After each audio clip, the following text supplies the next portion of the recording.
औज़ुबिल्लाहिमिनश्शैतानिर्रजीम बिस्मिल्लाहिर्रहमानिर्रहीम। अस्सलाम वालेकुम नाज़रीन, आप देख रहे हैं पैगाम पाकिस्तान। पैगाम पाकिस्तान आपको रोज़ाना एक नई सोच, एक नया मैसेज देता है जिससे आप अपने अंदर एक पॉजिटिव चेंज लेके आ सकते हैं और मुल्क पाकिस्तान की तरक्की में अहम किरदार अदा कर सकते हैं।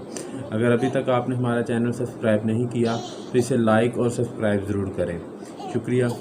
आज का जो हमारा मौजू है या आज का जो हमारा मैसेज है वो ये है कि तालिब इल्म का मकसद हयात क्या हो, तालिब इल्म की ज़िंदगी का मकसद क्या होना चाहिए। अगर हम गौर करें तो हमें पता चलता है कि हम पढ़ते हैं, स्कूल जाते हैं, कॉलेज जाते हैं, एकेडमी जाते हैं, किताबें खोलते हैं, बने बनाए नोट्स लेते हैं।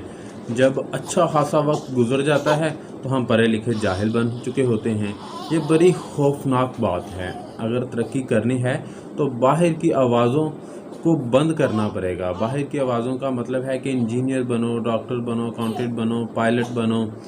तो एक लम्हे के लिए ये सब छोड़कर फ़कत अपने अंदर की आवाज़ सुनिए कि आप क्या बनना चाहते हैं। वो आवाज़ खामोशी में आएगी, तन्हाई में अपने साथ वक्त गुजारिए। आपको पता लगेगा कि जिस रास्ते पर मैं हूँ वो रास्ता मेरा नहीं है।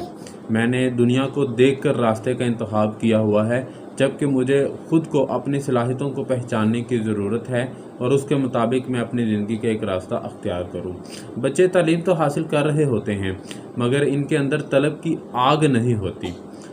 इसकी वजह यह है कि डायरेक्शन नहीं है। मौज़े तंग कहता है कि 1000 मील सफ़र की इब्तिदा एक कदम से होती है, मगर अहम बात यह है कि जो कदम आपने उठाया ही नहीं है या अगर उठाया है तो फिर उसकी सिमत क्या है।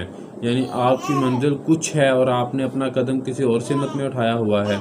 यूँ आप 1000 मील भी चलेंगे तो कभी आप अपनी मंजिल पर नहीं पहुंच सकते।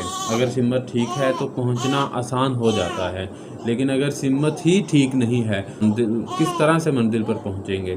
क्या फ़कत रटे लगा लेना, चीज़ें याद कर लेना, नंबर ले लेना आपकी ज़िंदगी की बहुत बड़ी कामयाबी बन जाएगा? ऐसा कभी भी नहीं होगा।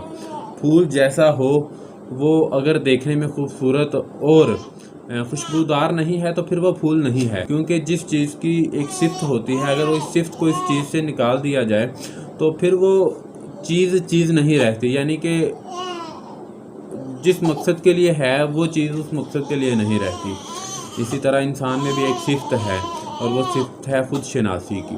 अगर इंसान ने ख़ुद को नहीं पहचाना तो फिर अभी तक यानी कि वो कामिल इंसान नहीं बन सका।